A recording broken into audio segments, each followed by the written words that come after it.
L'action que nous avons développée autour de l'ensemble pédagogique et conservatoire nous semblait tout à fait dans la lignée du travail réalisé par Terre Humanisme et Pierre Rabhi, son fondateur. Aussi, nous avons souhaité qu'il soit le parrain de ce projet.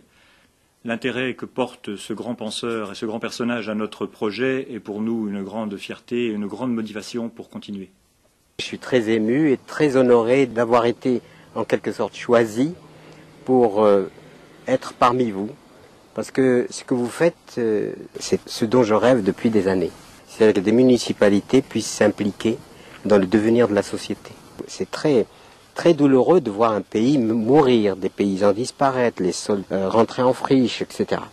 Donc nous sommes dans une transition qui nécessite absolument que nous réfléchissions quel avenir nous voulons. Il ne faudra pas compter seulement sur le politique pour le définir, parce que malheureusement le politique est très subordonné à l'ordre mondial avec la croissance, avec toutes ces choses-là.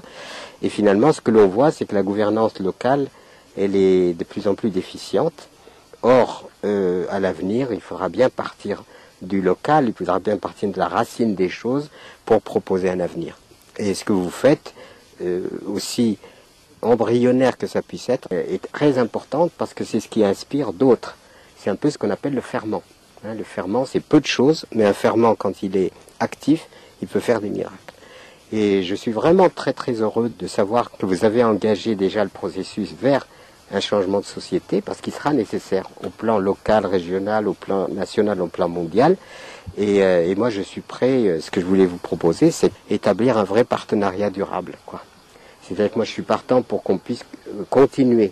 J'ai imaginé toutes sortes de prototypes, de choses auxquelles j'ai beaucoup réfléchi, qui sont applicables au nord, au sud, etc., puisque c'est la problématique globale qui nous donne souci. Et ben, je m'engage, si vous voulez, personnellement, et aussi avec toute l'équipe avec laquelle nous travaillons, et qui aujourd'hui quand même ont atteint une certaine maîtrise dans ce que l'on peut proposer comme alternative sur la nécessité d'un changement de paradigme, c'est-à-dire d'une société globale. C'est pour ça que nous avons choisi d'ailleurs le colibri comme un emblème pour une partie. Vous connaissez peut-être la légende du colibri. La légende dit qu'un jour, il y a eu un grand incendie de forêt. Alors tous les animaux étaient atterrés, ne savaient pas que faire, ils étaient là, complètement impuissants. Et par contre, vous avez le colibri, vous voyez ce que c'est un tout petit oiseau, mais beau. Oui, on le confond quelquefois avec un insecte, tellement il est petit. Et bien ce petit oiseau, il a la vaillance. Et qu'est-ce qu'il fait? Et bien il va prendre une goutte d'eau dans son bec et il va la jeter sur le feu, ce qui paraît insignifiant. Et alors le tatou, agacé de le voir faire des allers-retours et de s'activer pour essayer d'éteindre le feu, lui dit « Colibri, c'est quand même pas avec ça que tu vas éteindre le feu. » Il dit « Je le sais, mais je fais ma part. » Voilà. Et pour nous, c'est un symbole formidable. Il ne faut jamais croire que ce que nous faisons est insignifiant. Beaucoup d'insignifiants peut faire gros, peut faire énorme. Et c'est pour ça qu'aujourd'hui, la conjoncture actuelle, qu'elle soit sociale, qu'elle soit politique, qu'elle soit géopolitique, qu'elle soit internationale, nous invite à prendre en charge notre destin. Nous avons besoin aujourd'hui des initiatives locales.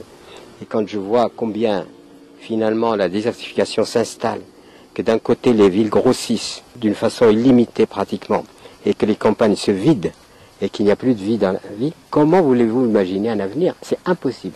Aujourd'hui, les camions cessent de transporter, et c'est la pénurie. Parce que localement, on est infoutu de répondre à nos besoins. Et n'importe quelle région que vous prenez, on se rend compte qu'on n'est pas en capacité, s'il n'y avait pas ces transports, s'il n'y avait pas la grande distribution, que je déteste la grande distribution, je le dis ouvertement, parce que ce sont que des gens qui veulent faire du capital et des finances, peu importe que les populations vivent ou survivent, pour eux c'est faire du fric, c'est tout. Et en faisant du fric, évidemment, ils détruisent les petits commerces, ils détruisent les artisans, ils détruisent tout. Donc, ce qui veut dire qu'aujourd'hui, nous avons à imaginer, et je pense qu'avec l'initiative que vous avez prise là, moi je m'engage, si vous le voulez bien, à être en relation continue. On ne va pas se contenter simplement d'une inauguration.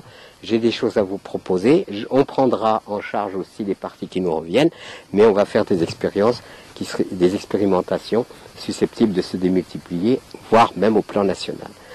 Le Conseil général soutient ce style d'opération au niveau des CIVAM gardois dans leur ensemble, et que ce qui est intéressant, c'est qu'il puisse y avoir un maillage par micro-région gardoise. Et c'est vrai que le nord du département du Gard, le Gard-Audanien, était pauvre en ce style d'opération.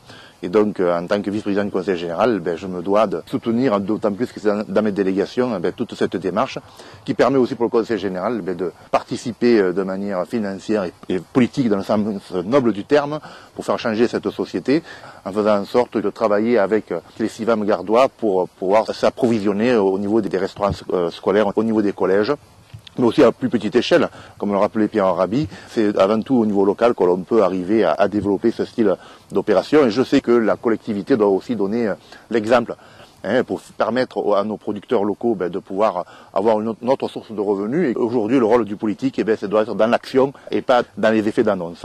Voilà. Donc en tout cas, je renouvelle à Pierre Arabi le soutien total et entier, je pense, de notre collectivité qui est le Conseil général du Gard. Je vois que vous avez déjà le soutien de la commune de Saint-Alexandre, et en tant que conseiller général du canton de Pont, on fera en sorte peut-être aussi d'innover.